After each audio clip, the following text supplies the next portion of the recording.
Hi, folks. It's Motivational Monday again.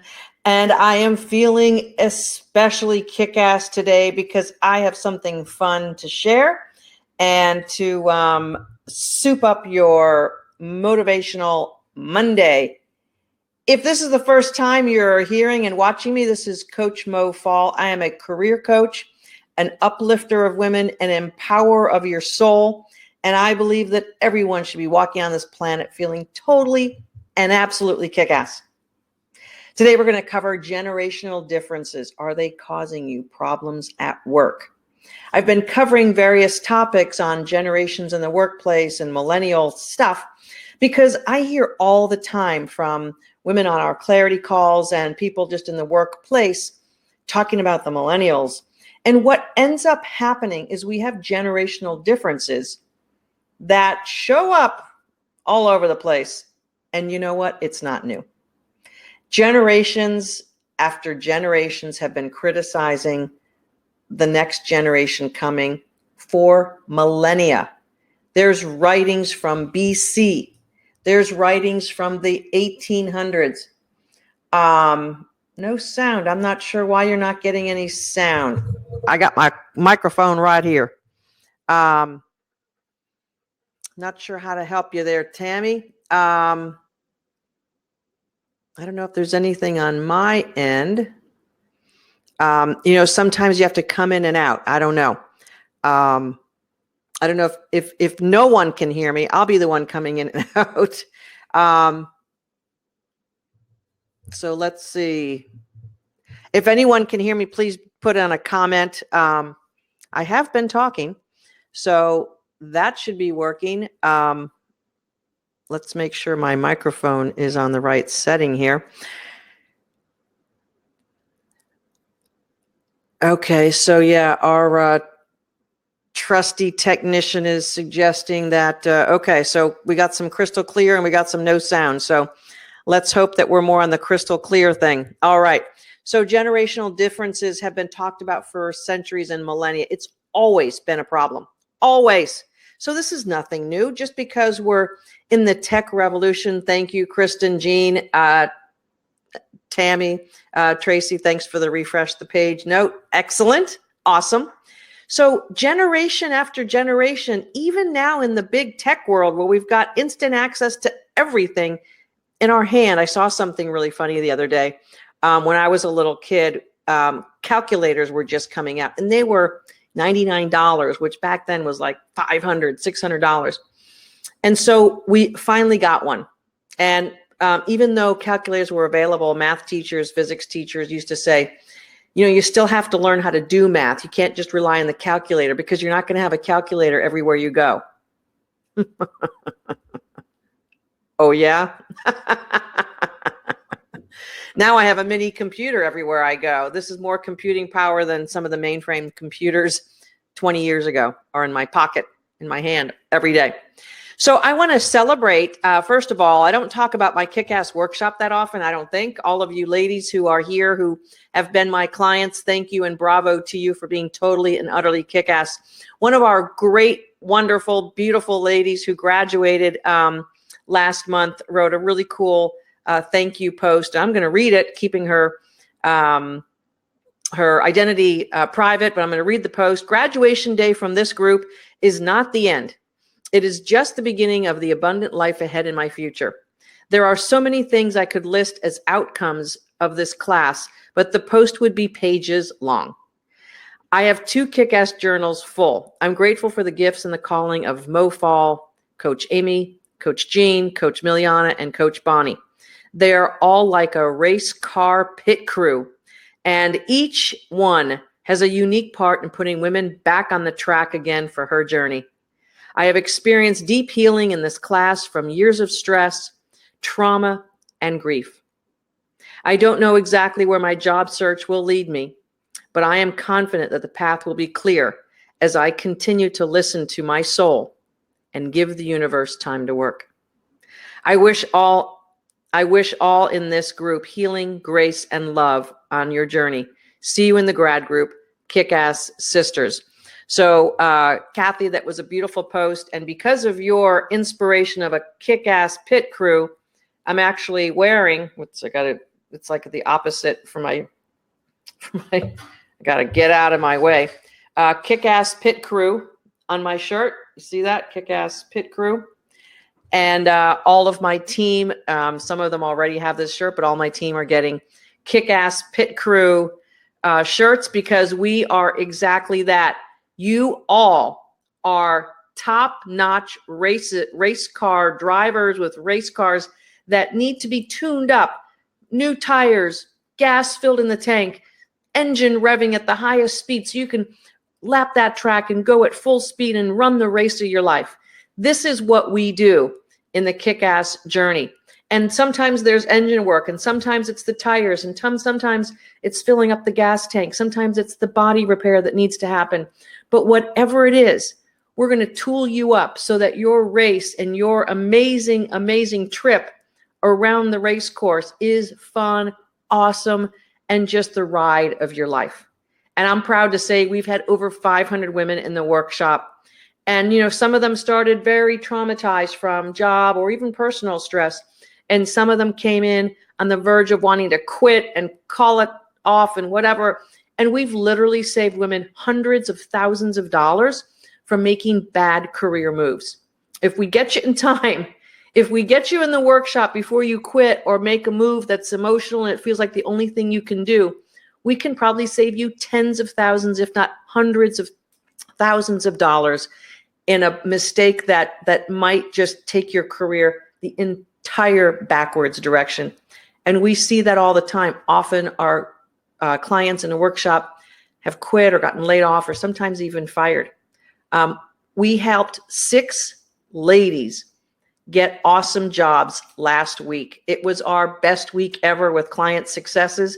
And all of those grads know that that's our new metric for this year has been how many clients we helped get new jobs and their total gain of compensation. Not just total compensation, but total gain. New money coming into their families, their futures, their bank accounts.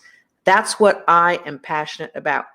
Because the money you earn is a measure exactly of your contribution and your soul's power. It is an exact mirror of who you are here. Now, you have to have the education, expertise, and experience, but I'm going to tell you, just about every woman we've ever worked with is overeducated and underemployed for what they bring to the table. You know, there's days where I feel like the economy of the world is propped up by women's low self-esteem and low self-worth. So many women are not being paid their worth, are in jobs that are way under what they bring to the table. And here's what happens.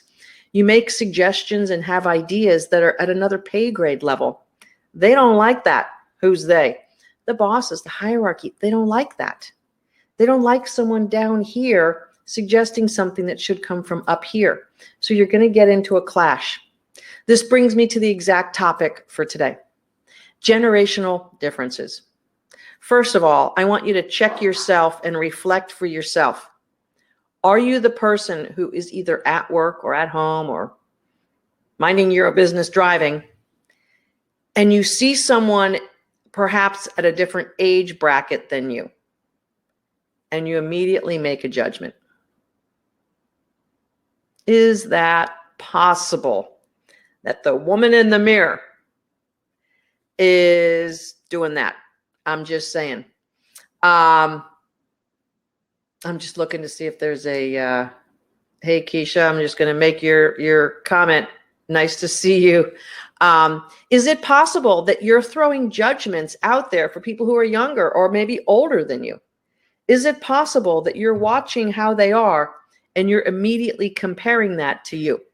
So number one, please stop the judgment, because generational differences are going to be there. You are going to notice some different things about certain people relative to you. It's going to be there. And you know what? Rather than resisting against it and wishing it was different and they're too young, they don't understand, and they do this and they this, when you hear yourself say they, You can just like forget whatever's going to come after that, because that immediately is putting you in a defensive victim mode. They does not exist. They is a grouping of people that you're ready to blame or criticize or judge, to put them in a category so that you don't feel threatened, so that you can protect yourself from them. And I know exactly the neurophysiology of why that happens. So I want to share that with you, because if you understand what's going on, it's possible that you can prevent yourself from having a primitive reaction that's going to cause your energy level to go down into the criticism, judging, negative land. You do not want to live in negative land. That zip code is really harsh. Negative land is where generational differences are heightened and accentuated. We don't want that. We do not want generational differences, or differences of any type, to be coloring and affecting who we are, how we operate, the thought, feeling, energy that we're putting out there. So here's the neurophysiology of why that happens. And it's the same thing that happens with race and gender, you name it. Any difference. Oh, Keisha, that's a great comment. I'm going to throw you back up on my screen. Any difference we have with someone else can be a dividing, danger-invoking, fear-invoking response for our nervous system. Oh no, they're younger than me. I'm threatened. Ageism. They're going to fire me because I'm not as quick and as fast on technology as they are. Oh no, they are a threat. I'm not going to share my information. I'm not going to talk at meetings anymore. I'm going to protect myself. This is the thing that begins to happen. So don't be that person. Anywhere, I implore you, your soul wants to shine and expand and be lovely to people. That's what it wants. But unfortunately, your brain, that primitive brain that has been told to protect itself from danger, that primitive brain that wants to survive all sorts of calamity and things that come, it wants to protect and shy away from things that are dangerous and different. That's primitive physiology. And if you let that run the show, you will be operating in fear at a very low vibrational level. So check yourself this week. Give yourself some focus on our generational differences, or for that matter, any differences, gender, race, generation. Perhaps there's departments in your office or in your company that you have some of this on. You know, those salespeople, all they want to do is get the sale, blah, blah, blah. You know, those operational people, all they want to do is make sure everything's going to be done perfectly well. So we make judgments on them, on they, and that starts to cause a rift in our wholeness because we're beginning to separate ourselves. So I want you to think about something really important on this generational problem. I want you to think about the fact that either you once were that age, or if you're judging people who are older than you, you are going to be that age, if you're lucky. Okay, if you're lucky. So take with your soul empathy and compassion and connection that they are just like you. They. Just like you. Just like you. And you know what? At some point, hopefully, you are an eager, youthful, exuberant person ready to conquer the world. And you had ideas and zest and excitement about where you were going. I hope you find that again.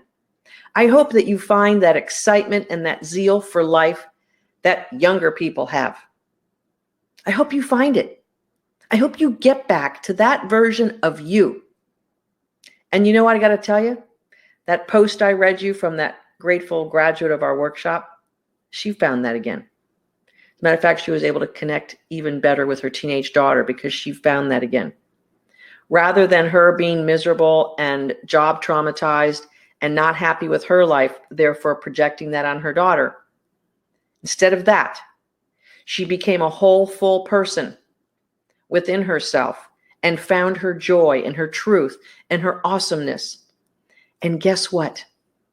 Here's the secret of life, that if you knew this, if you lived this way, there would never be another they. Here's the secret. When you are whole and happy for yourself and within yourself, all of they look better. Everyone on the outside now glows as well. Because when you're feeling awesome, the rest of the world is a reflection of you. And when you're feeling crappy and scared and traumatized and your nervous system is all,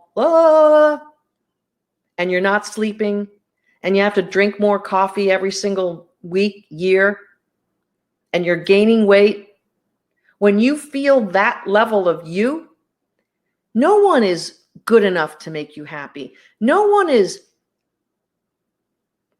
whatever enough for you, because you're not enough for you. And you're projecting that out there on the generational differences. Maybe you're projecting it out there on the gender differences. Maybe you're projecting it out there on the racial differences. If you can't find in yourself your beautiful, soulful self, if you can't be happy with you, you will never be happy with them. And they will always be an irritation for you. Always.